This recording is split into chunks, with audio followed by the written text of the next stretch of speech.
I have the floor, Mr. Jordan. The lady has What, the floor. did I strike a nerve? Law enforcement officers deserve better than to be utilized as pawns. And you and your colleagues should be ashamed of yourself. The gentlelady will suspend and the clock will be stopped. This bill ultimately does is defund the police. You want a better trained, more responsive police force in your hometown? Fully fund the police. You say this is a reform bill, and I say that's BS. Okay, we got a problem in this country, but we gotta stop taking paintbrushes and painting everybody and letting ourselves be falsely pitted. We need racial justice and we need public safety. There you have it, the back and forth. If only it were leading somewhere at this point, but at least they're talking. Democrats, including President Biden, have lined up behind the George Floyd Justice and Policing Act, which has passed the House and stalled in the Senate. Republican Senator Tim Scott plans to reintroduce his Justice Act in the coming weeks. Both bills address the controversial issues of no-knock warrants, chokeholds, the use of body cameras, and collecting data on use of force.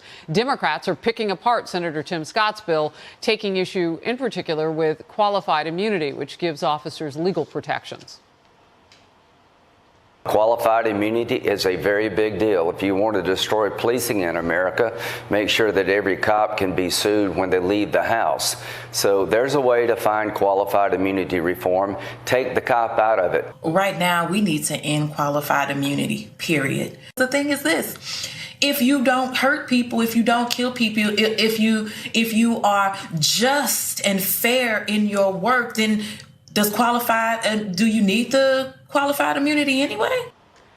Kat Cammack is a Republican Congresswoman from Florida. You saw her in some of what we just showed you. Her husband is a firefighter who serves as a SWAT medic.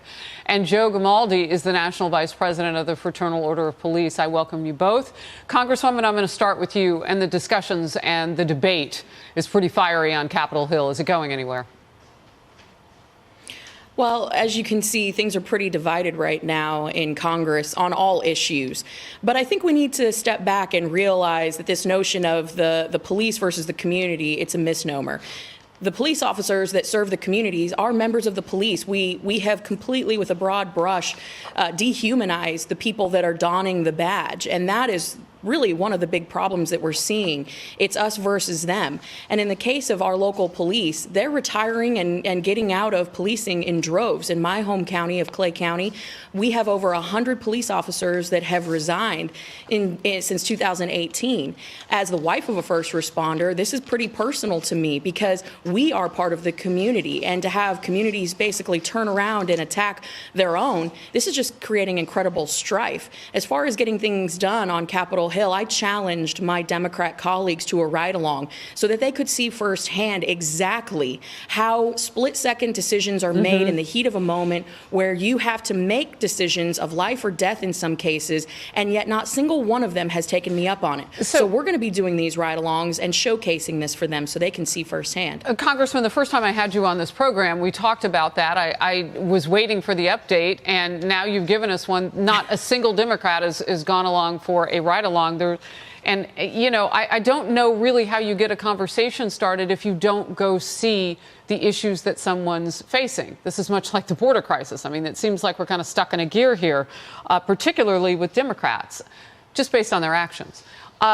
You know, as we look at this, though, there must be something that police feel like they need in all of this. And I come to the vice president of the FOP for this, because I'm curious to know from your side of the line, what does it look like? The compromise, the answer? Well, I think it's important, number one, to actually talk about qualified immunity because I feel like there's so many false narratives surrounding it. I know, surprise, 2021, and we have false narratives around police work. But qualified immunity does not protect officers from criminal charges or internal investigations or internal discipline or even being fired. All it does is protect an officer who is within policy, training, and the law from civil liability. It doesn't protect an officer who knowingly violates the civil rights of an individual in our community. immunity. And another thing, too, people seem to think that qualified immunity is just a given. That's not the case. In the last 200 cases handled by the lower courts, qualified immunity was only given to 57% of the officers. So if you're asking what we need support from our community, but we need to be a part of the conversation. The National FOP stands ready to have a conversation with anybody that wants to have a fact-based back and forth about police work. When Congress met and the House of Representatives passed the George Floyd Act, they didn't even ask input from law enforcement. There was no debate on the floor. Thankfully, Senator Scott and his team are willing to hear from us so that we can tell them we agree with certain things in these bills. We agree that there needs to be some reforms. But removing qualified immunity, Harris, I don't know how to be any more frank than this. Our profession is dying. In New York, retirements were up 75%. On the recruitment side, the New Jersey State Troopers said they saw a 90% reduction in applications. In Colorado, 70% of agencies said that their recruitment is tanking.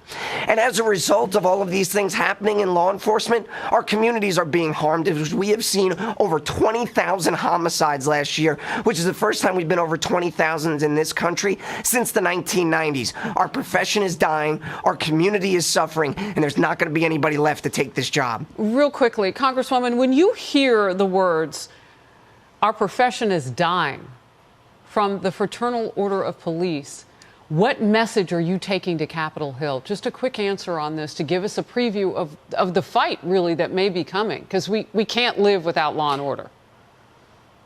Absolutely. Well, and it's absolutely heartbreaking to hear that. And, I'm seeing it firsthand. I'm hearing it from officers everywhere.